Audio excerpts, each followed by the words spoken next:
Warahmatullahi wabarakatuh. Selamat pagi anak-anak. Hari ini Membris akan menjelaskan tentang perubahan wujud benda, tema 3 subtema 3. Minggu kemarin Membris juga sudah menjelaskan tentang wujud benda. Masih ingat wujud benda itu apa saja? Wujud benda itu dibagi menjadi 3, yaitu padat, gas, dan cair. Dan hari ini Membris akan menjelaskan perubahan wujud benda. Perubahan wujud benda itu sendiri, jika kita mengamati sekeliling kita, semua wujud benda itu ada yang berubah. Ada yang berusaha berubah permanen atau secara tetap, ada yang bisa berubah ke wujud semula, maksudnya ke bentuk semulanya. Nanti Membris akan menjelaskannya. Oke. Perubahan wujud benda itu sendiri yaitu perubahan wujud benda adalah peristiwa perubahan bentuk suatu benda menjadi bentuk benda lain yang berbeda. Nah, ini terjadi karena peristiwa pelepasan dan penyerapan kalor. Kalor itu sendiri adalah panas. Biasanya terjadi akibat tindakan seperti pemanasan, pendinginan, dan pengembunan.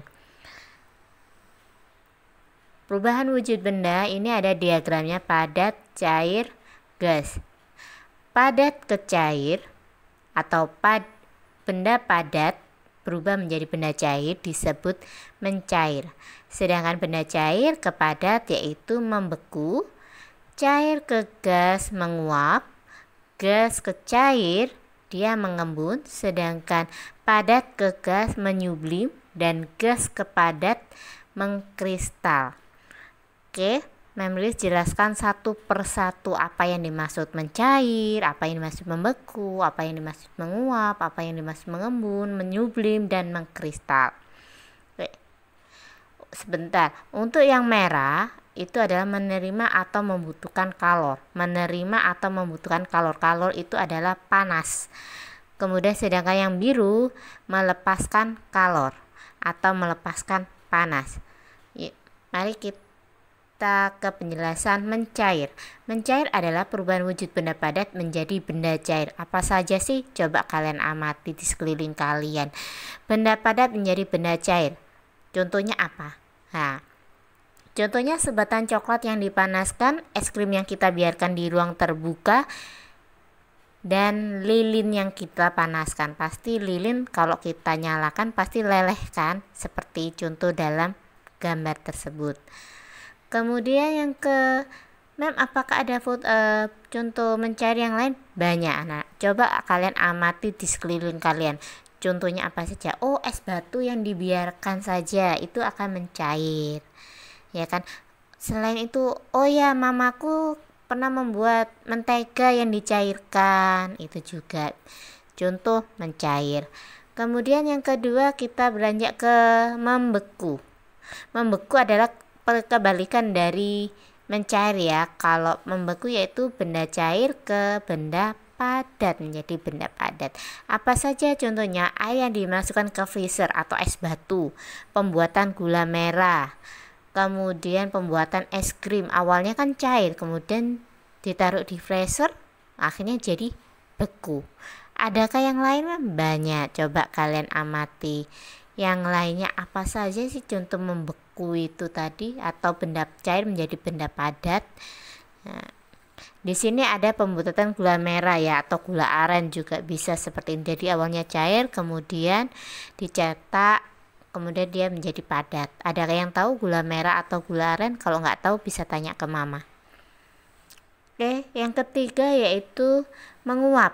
Menguap itu sendiri adalah perubahan wujud benda cair menjadi benda gas. Contohnya munculnya uap air pada air yang dipanaskan, pembuatan garam, baju basah yang dijemur di bawah sinar matahari.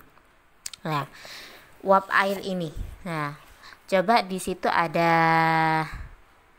air yang dipanaskan, yang putih-putih itu uapnya.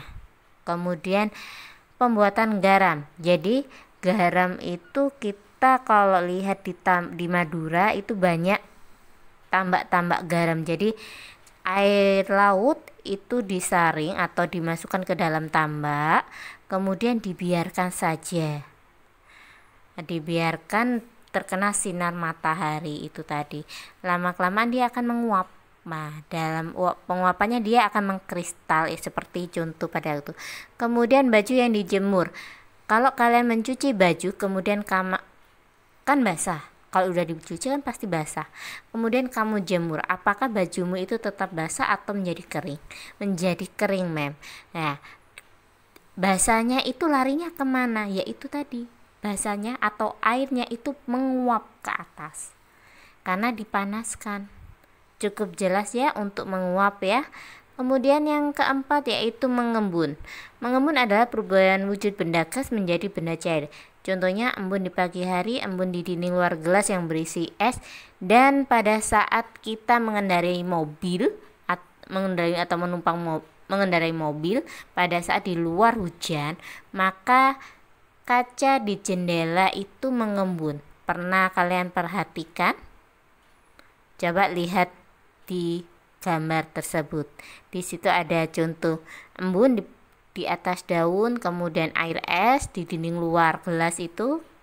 Kalau kamu minum es pasti di dinding luarnya kamu terlihat basah ya, itu namanya embun. Kemudian di kaca jendela pada saat kaca mobil pada saat di luar hujan. Next kita ke menyublim. Menyublim adalah perubahan wujud benda padat menjadi benda gas. Jadi yang awalnya padat kemudian menjadi gas. Contohnya apa, mem? Kapur barus. Ada yang tahu kapur barus? Tahu, mem. Biasanya ada di lemari baju. Ya, itu kapur barus. Yang awalnya kamu naruh ada, kemudian 1 minggu kemudian kapur barus itu sudah habis. Nah, atau biasanya ada juga yang kapur barus yang besar yang ditaruh di ruangan, itu lama-lamaan dia akan mengecil ya. Lanjut kita yang terakhir yaitu mengkristal. Nah, mengkristal adalah perubahan wujud benda gas menjadi benda padat. Contohnya pembuatan es kering atau dry ice.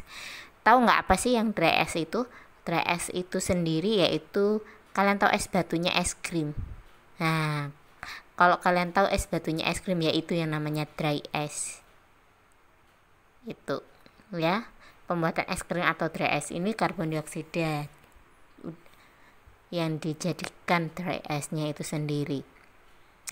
Oke, sepertinya untuk perubahan wujud benda sudah jelas ya. Jadi perubahan wujud benda itu ada yang namanya mencair, membeku, mengkristal, menyublim, menguap, mengembun.